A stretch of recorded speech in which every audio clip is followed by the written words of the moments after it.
গ্রিনল্যান্ডের পর এবার মার্কিন প্রেসিডেন্ট ডোনাল্ড ট্রাম্পের নজর ইউক্রেনে। ট্রাম্প জানিয়ে দিয়েছেন ইউক্রেনকে দেওয়া সহায়তা অব্যাহত রাখতে হলে ভাগ দিতে হবে সম্পদের। আর এই প্রস্তাবে রাজি ইউক্রেনের প্রেসিডেন্ট ভ্লাদিমির জেলেনস্কিও।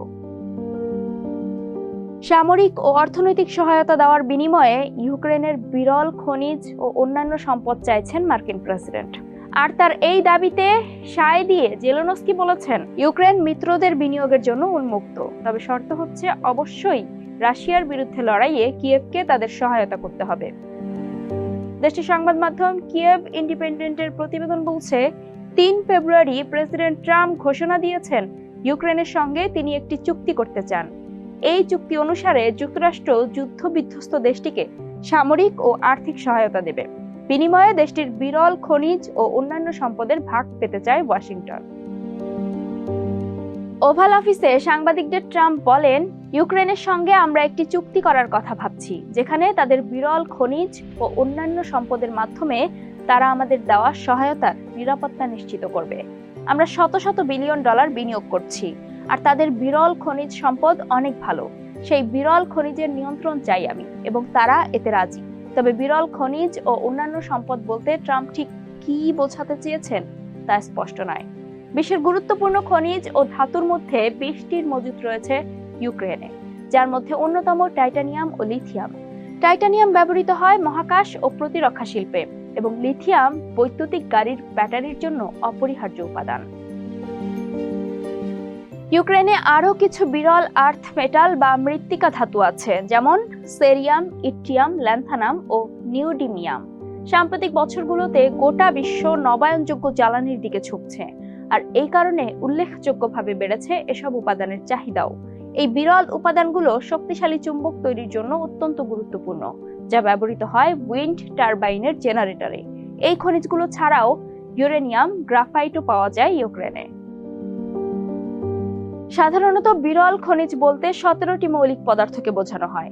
অনন্য চৌম্বকীয় ও তড়িৎ চালন বৈশিষ্ট্যের জন্য এগুলো মূল্যবান। আধুনিক প্রযুক্তি পণ্য যেমন স্মার্টফোন, বৈদ্যুতিক গাড়ির ব্যাটারি এবং ক্যান্সার চিকিৎসায় ব্যবহৃত ওষুধ তৈরিতে ব্যবহৃত হয় এই উপাদানগুলো। চীন বিশ্বের সবচেয়ে বেশি দুর্লভ খনিজ উৎপাদন করে, যা বৈশ্বিক উৎপাদনের প্রায় 70%, আর দেশটি এসব ধাতু প্রক্রিয়াকরণের 90% নিয়ন্ত্রণ করে। মার্কিন ভূতাত্ত্বিক জরিপ সংস্থা এই খনিজ উপাদানগুলোকে জাতীয় প্রতিরক্ষা সহ গুরুত্বপূর্ণ খাতে অপরিহার্য বলে চিহ্নিত করেছে। ফলে দীর্ঘদিন ধরেই ওয়াশিংটন বেইজিং এর উপর নির্ভরশীলতা কমানোর চেষ্টা করছে।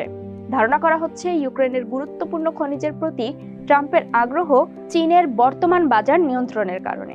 ওয়ার্ল্ড ইকোনমিক ফোরামের অনুমান বলছে বিশ্বব্যাপী গুরুত্বপূর্ণ খনিজের বাজার বর্তমানে $320 বিলিয়ন, এবং এটি আগামী 5 বছরে দ্বিগুণ হতে পারে। সম্ভবত আমেরিকা নীতির কারণে নতুন মার্কিন প্রেসিডেন্ট বেইজিং এর উপর কৌশলগত সুবিধা পেতে সবার আগে আমেরিকার প্রতিযোগিতায় শক্তি বাড়ানোর চেষ্টা করছেন। 4 ফেব্রুয়ারি ট্রাম্পের প্রস্তাবের বিষয়ে সাংবাদিকদের জেলেনস্কি বলেন, নিজ ভূমি রক্ষায় এবং শত্রুকে পিছু হটাতে যেসব অংশীদার অস্ত্র, উপস্থিতি ও নিষেধাজ্ঞার মাধ্যমে সহায়তা করছে তাদের কাছ থেকে বিনিয়োগ গ্রহণের জন্য উন্মুক্ত ইউক্রেন। এটি একেবারেই ন্যায়সঙ্গত। জেলেনস্কি আরও জানান, এর আগেও তিনি ডোনাল্ড ট্রাম্পের সঙ্গে এই বিষয়ে আলোচনা করেছেন, এবং তার দল মার্কিন প্রতিনিধি দলের সফরের প্রস্তুতি নিচ্ছে। ইউক্রেনের প্রেসিডেন্ট কার্যালয়ের একটি সূত্রের বরাতে কিয়েভ ইন্ডিপেন্ডেন্ট জানায়, জেলেনস্কির বিজয় পরিকল্পনার অংশ হিসেবে ইউক্রেনের খনিজ সম্পদের বিষয়ে মিত্রদের সঙ্গে একটি চুক্তির প্রস্তাব প্রথম আসে। এই পরিকল্পনায় অন্তর্ভুক্ত রয়েছে অর্থনৈতিক ও নিরাপত্তা সংক্রান্ত নানা সুবিধা ও পশ্চিমা মিত্রদের কাছে কিছু দাবি, যেখানে সুযোগ রাখা হয় ইউক্রেনের কৌশলগত খনিজ সম্পদের উপর বিনিয়োগ চুক্তির। জেলেনস্কির মতে এই সম্পদের মূল্য কয়েক ট্রিলিয়ন ডলার, তবে এতে আরও কিছু কৌশলগত গুরুত্বপূর্ণ সম্পদের কথাও উল্লেখ করা হয়েছে, যদিও সেগুলোর নাম প্রকাশ করা হয়নি। ট্রাম্পের প্রস্তাবের প্রতিক্রিয়ায় মস্কো জানিয়েছে, দুর্লভ খনিজ পাওয়ার ট্রাম্পের আগ্রহ মূলত ইউক্রেনের জন্য মার্কিন সহায়তা কেনার স্পষ্ট প্রস্তাব। ক্রেমলিনের মুখপাত্র দিমিত্রি পেসকভ বলেছেন, সহায়তা না দেওয়াই অবশ্য ভালো হতো, কারণ তা এই সংঘাতের অবসান ঘটাতে সহায়তা করত।